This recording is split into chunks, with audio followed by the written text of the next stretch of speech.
Ciao raga! Musta naga? Welcome sa inyong lahat. I am Chad and I will be your guide.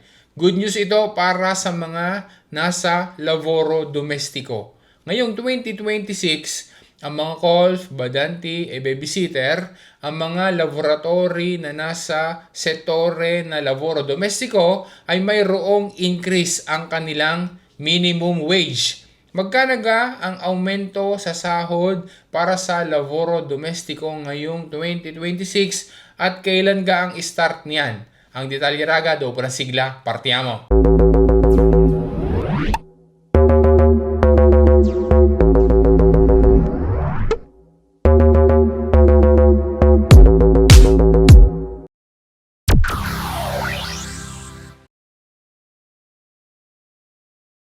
Nakapaloob doon sa CCNL ng Lavoro Domestico na every start of the year, ang tinatawag na Komisione Nazionale ay magmi-meeting doon sa Ministero del Lavoro e delle Politiche Sociali para pag-usapan at ma-establish nila ang updated na minimum wage ng mga golf, badanti at babysitter.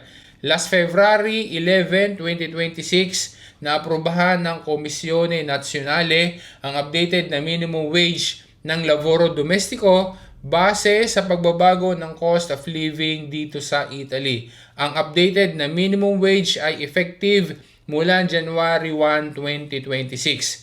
Dahil sa adjustment ng computation para sa cost of living dito sa Italy, ang ilan lang sa naaapektuhan niyan kada taon ay ang pagkakaroon ng increase sa natatanggap para sa Assegno Unico per Figli a Carico. Kaya din mayroong increase sa computation ng amount ng Assegno Sociale. At yan din ang rason kaya mayroong increase ang sahod ng mga nasa Lavoro Domestico. Ipapakita ko sa iyo raga ang verbale di reunione o verbale ng akordo nila. Firmado ng Principali Associazioni ng mga Datori di Lavoro, just to prove na legit ang pinag-uusapan natin na ito. Katunayan, ari naman ang updated na tabela ng minimi retributivi ngayong 2026 ng Lavoro Domestico ng effectivity date ay mula January 1, 2026. Maging iyang tabela ay pirmado din ng Principali Associazioni ng mga Datori di Lavoro. Dahil diyan, simula January 1, 2026, magkakaroon ng estimated na gross increase around 40 to 46 euros ang monthly salary ng nasa Lavoro Domestico na iyan ay nakadepende sa livelo at tipo ng kontrato di lavoro. Ilalagay ko ang link ng verbale, maging yung link din ng tabela dyan sa comment section para makita mo din or maipakita mo sa iyong amo ang tungkol sa increase na iyan sa monthly salary ng Lavoro Domestico ngayong 2026. Take note ha, ang increase sa sahod ay nakadepende kung anong livelo mo, kung convivente ka ba o hindi, kung part-timer ka, o kung non-convivente ka, maging kung ilang ore settimanali. Meron din para sa asistenza noturna, para sa vitto e alloggio, at kung magkano per hour kapag naglavoro sa giorni di riposo at maging yung mga indennità aggiuntive. Pero harapin natin ang realidad. May mga datori di lavoro o sabihin na natin na maraming mga amo ang hindi naman 100% na sinusunod yan. Bibigyan kita raga ng unsolicited advice. Ikaw naman ang nakakaalam kung ano ga ang raporto mo sa iyong amo. In a nice way, melyo na sabihin mo yan sa kanya, itanong mo sa kanya or banggitin mo sa kanya para aware siya na ikaw ay aware sa ganyang mga bagay at sa iyong dirito.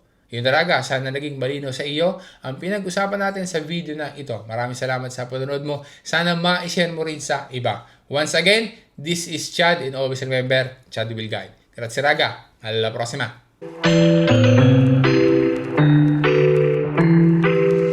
Hanggang ngayon kapag ikaw ay nagpapadala ng pera doon sa Pilipinas, ikaw ay nagbabayad pa rin ng charges Pagka ikaw ay nagpapadala sa Pilipinas, hanggang ngayon ikaw ay napila pa rin ng mahaba at naghihintay. Hanggang ngayon pagka ikaw ay nagpapadala sa Pilipinas, ikaw ay lagi nagmamadali dahil hinahabol mo lagi yung oras at baka masaraduhan ng padalahan. Samantalang pwede ka naman na magpadala ng libre, as in wala kang babayaran na charges. Pwede ka rin na magpadala habang ikaw ay nasa trabaho, habang ikaw ay nasa bahay, o kaya naman ay habang ikaw ay nasa treno, o kaya naman ay nasa sa bus. Hindi na rin kailangan na pag ikaw ay magpapadala ay lagi mong hahabulin ang oras. Kasi pwede naman na ikaw ay magpadala kahit 10 oras ng gabi, kahit holiday, 7 days a week, 24 hours a day. Ang solusyon dyan, Raga, magpadala ka sa Pilipinas gamit ang TapTap Send. Kasi tingnan mo free transfer, great rates, fast remittance. Tapos ay may matatanggap ka pa na bonus doon sa iyong first transfer